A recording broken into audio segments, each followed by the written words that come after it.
Which ETFs are the best to maximize dividend income?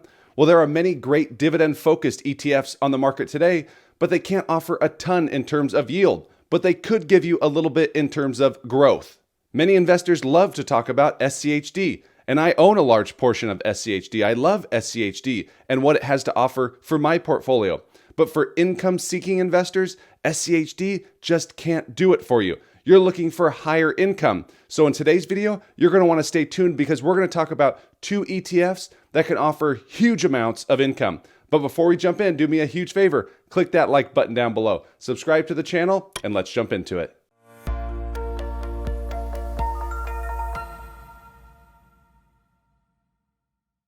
Hey everyone, Mark Rusin here, back for another video. As always, I'm a CPA and not a financial advisor, so please do not take this as financial advice.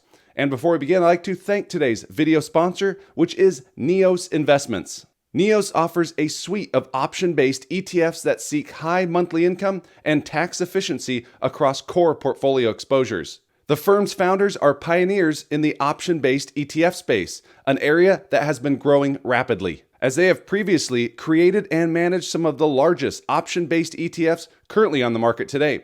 NEOS ETFs may be particularly interesting for any of my viewers that are looking to generate passive monthly income inside of their investment portfolios.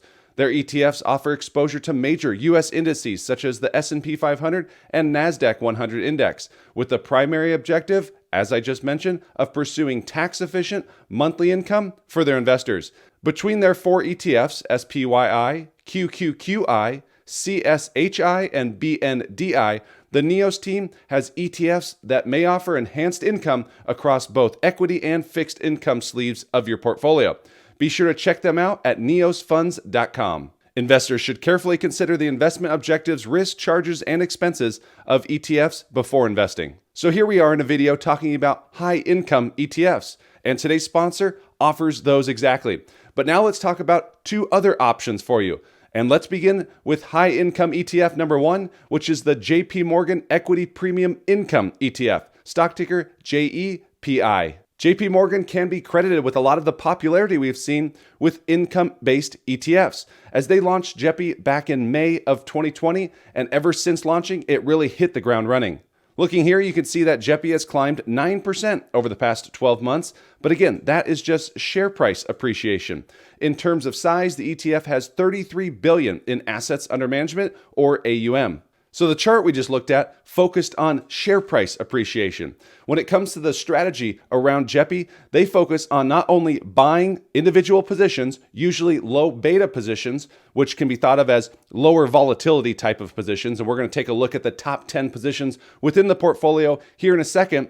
But with that, in addition, they sell what's called a covered call. This is an option strategy which can bring in further income for the fund, but also can top out your upside. So for those of you unaware of the covered call strategy, let's try to simplify things. Let's say that we own 100 shares of stock A today, and stock A trades at $50 per share.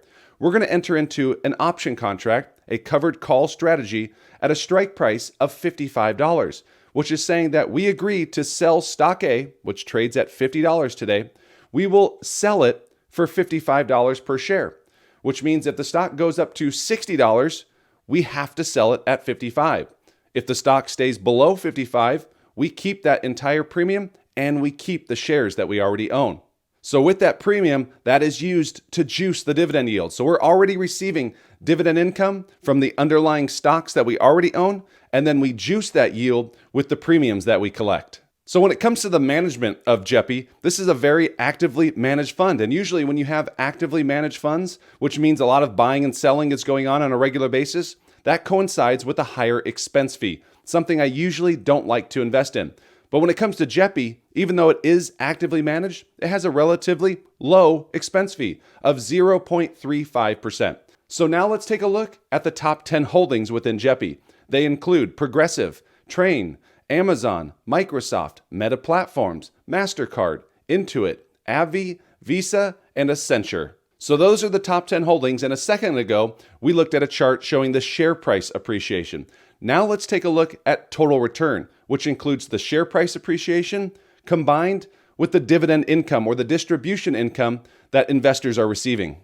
Since the ETF came online back in 2020, JEPI has returned about 60% to investors, which actually compares pretty favorably to the S&P 500, which has returned 84% over that same period. Over the past 12 months, JEPI has paid a dividend yield that has yielded a distribution of 7.7%, and that dividend is paid out on a monthly basis. So not only do you get a high yield, but you also get income every single month. So right now, with the greater stock market, S&P 500 sitting near all-time highs and many of those top stocks looking a little bit stretched when it comes to valuation, I believe now could be a great time to invest in some of these high yield ETFs. Because if we get a market pullback or the market just trades sideways, we're going to be collecting that high income.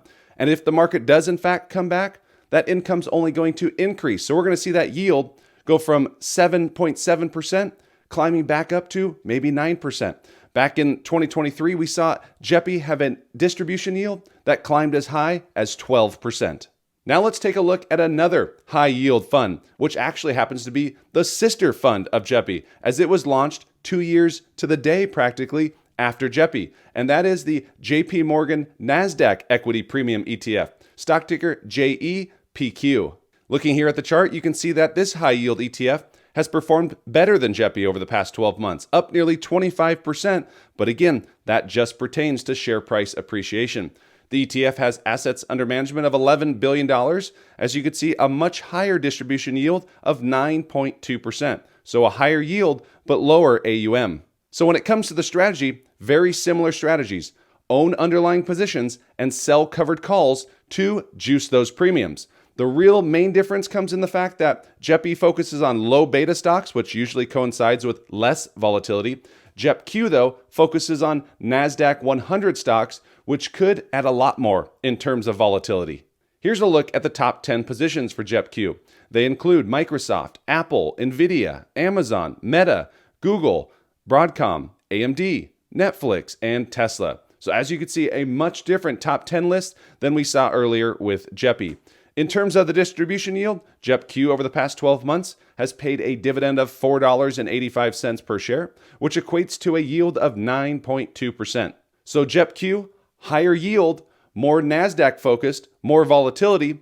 JEPI, lower yield, less in terms of volatility, low beta stocks, but very similar in terms of strategies overall. So with the market sitting near all-time highs, I believe now could be a great time to add some money. When it comes to both of these, I own position in JEPQ. I think as a whole, even with the market nearing all-time highs or floating around all-time highs, the technology and the NASDAQ stocks on their own, a lot of them do look stretched. So I believe we could see that distribution climb again for the likes of JEPQ. But again, two great options for income-seeking investors. Down in the comments section below, let me know which of these two high-yield ETFs do you like better? Or is there another name that maybe we didn't mention on today's video that you like in terms of high income? I'd love to see that down in the comments as well.